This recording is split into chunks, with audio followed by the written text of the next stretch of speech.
Xin chào tất cả mọi người, mình đã quay trở lại rồi đây. Đã gần 3 năm rồi nhỉ? Hoặc hơn. Kể từ lần cuối mình xuất hiện. Tại đây thì trong 3 năm qua mình vẫn ổn. Và gần như là ngày nào mình cũng nghĩ đến chuyện là làm sao để có thể tiếp tục và quay trở lại làm chuyện của Linh. Mình nhận được rất là nhiều lời động viên, hỏi thăm và quan tâm, khuyến khích mình quay trở lại làm kênh của mình.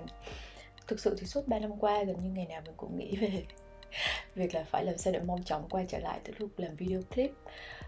Và khi mà quay trở lại lần này thì mình phải đem cái gì đó mới hơn, một cái góc nhìn nó sâu sắc hơn, vững chãi hơn, chín chắn hơn và xứng đáng với sự chờ đợi và kỳ vọng của mọi người. Và giờ thì mình cảm thấy rằng là mình đã đủ sẵn sàng để làm điều đó. Nói một chút về 3 năm qua thì những ai mà đã theo dõi mình từ 4 năm trước thì hẳn cũng đã biết là vào 2020 thì mình nghỉ việc ở BBC Việt ngữ và trở về Việt Nam. Thì khi đó mình bắt đầu làm một cái video về 30 tháng 4 và sau đó là một chút về chính trị Mỹ. Và mình nghĩ rằng là không có dịp nào phù hợp hơn để quay trở lại ngoài dịp 30 tháng 4 này, kỷ niệm 4 năm lần đầu tiên mình bắt đầu công khai tuyên bố với mọi người về góc nhìn của mình. Sau khi về Việt Nam thì mình quyết định theo học chương trình thạc sĩ chính sách công ở Đại học Fulbright vì mục đích của mình là mình đã rời Việt Nam 10 năm rồi, cho nên là mình muốn tìm hiểu về tình hình chính trị, kinh tế, xã hội Việt Nam cũng như là nhận thức của người dân.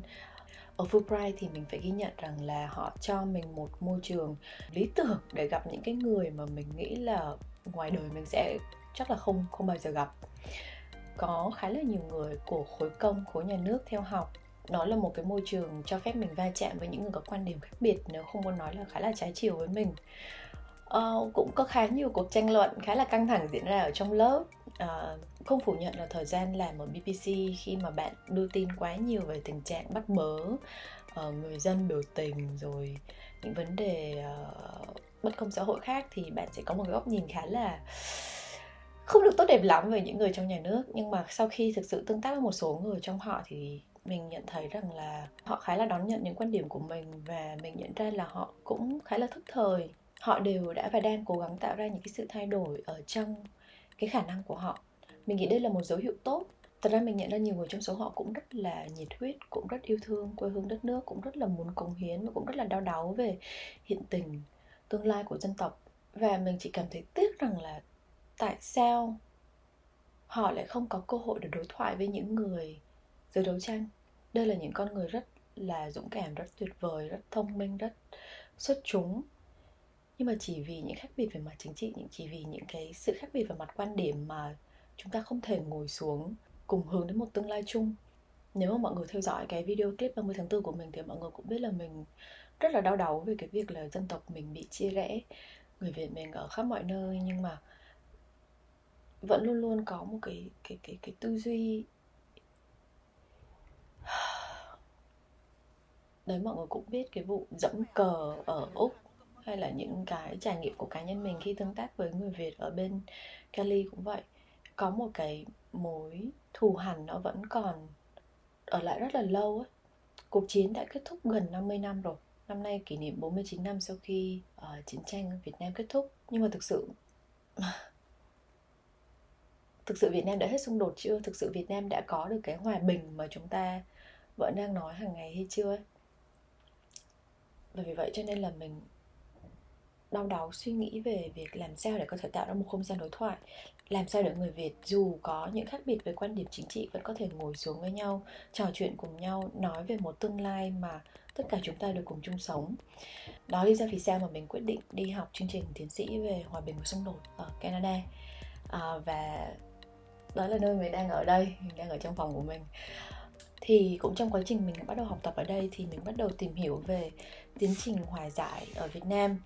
Và mình nhận ra rằng là Việt Nam mình đã bỏ lỡ một cơ hội lịch sử trong quá khứ sau khi ký kết hiệp định năm 1973. Hiệp định này ghi rõ về việc là thành lập một hội đồng quốc gia bao gồm 3 bên: Mặt trận Giải phóng miền Nam, bên Việt Nam Cộng Hòa và một bên thứ ba, đó được gọi là lực lượng thứ ba, giới trí thức, sinh viên trong và ngoài nước ủng hộ kết thúc chiến tranh và thiết lập hòa bình ở Việt Nam.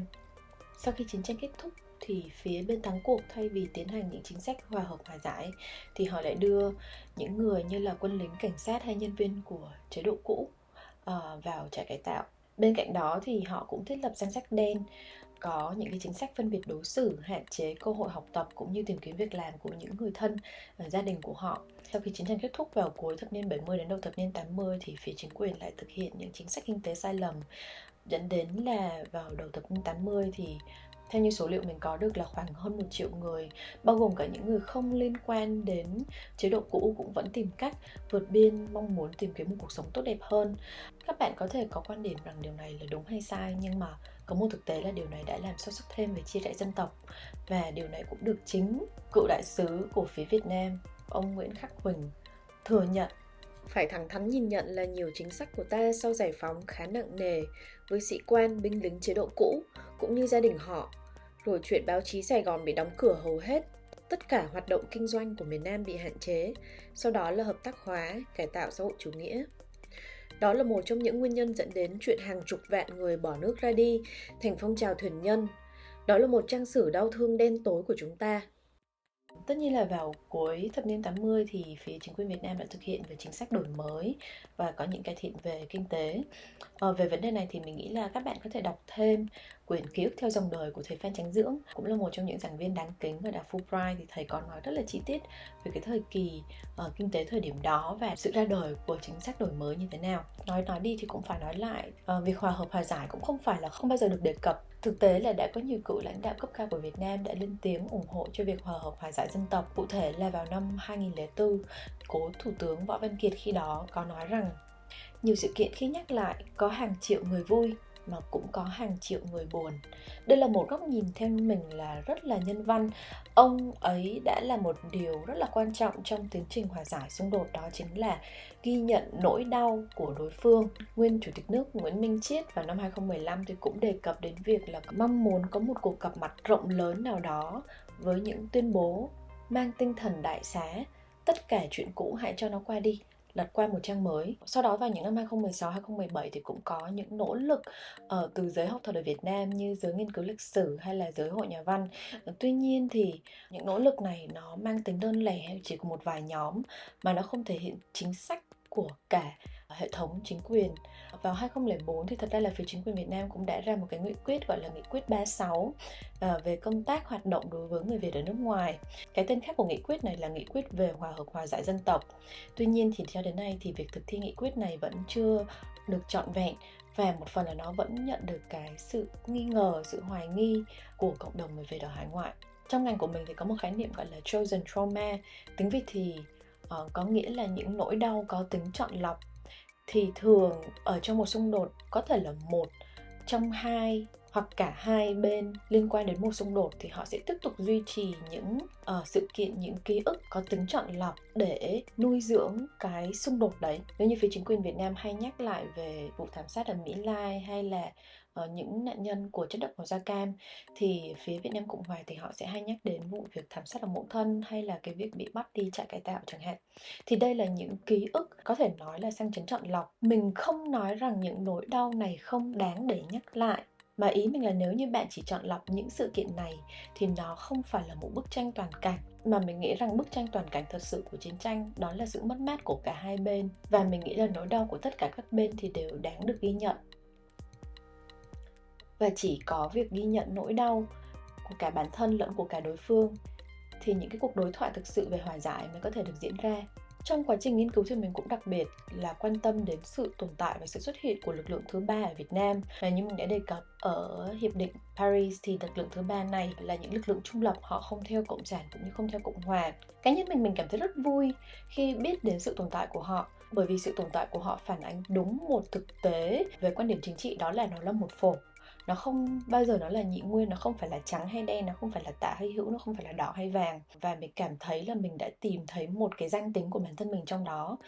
Nếu các bạn có coi video clip trước của mình với một người bạn thì tụi mình có nói về việc rằng là tụi mình lớn lên sinh ra ở Việt Nam và sau này có cơ hội được du học nước ngoài. Nhưng mà sau khi tìm hiểu thêm về tình hình chính trị xã hội, tụi mình cảm thấy mất đi cái sự liên kết với lá cờ đỏ nhưng lại không cảm thấy quá gắn bó với lá cờ vàng. Thì khi đó mình với Khoa mới lên một cái phrase đó là not red or yellow. Thì mình thực sự cảm thấy rằng là cái điều đó nó thể hiện được cái tính trung lập chính trị. Không có lẽ trung lập thì không đúng, phải nói rằng là độc lập về chính trị. lực lượng thứ ba này đã phải đối mặt với sự đàn áp bắt bớ dưới thời Việt Nam Cộng Hòa của ông Nguyễn Văn Thiệu, không khác gì những nhà hoạt động và giới đấu tranh ở Việt Nam bây giờ. Trợ lý của ông Thiệu có nói rằng là những người nào mà không theo Cộng Hòa thì là Cộng sản.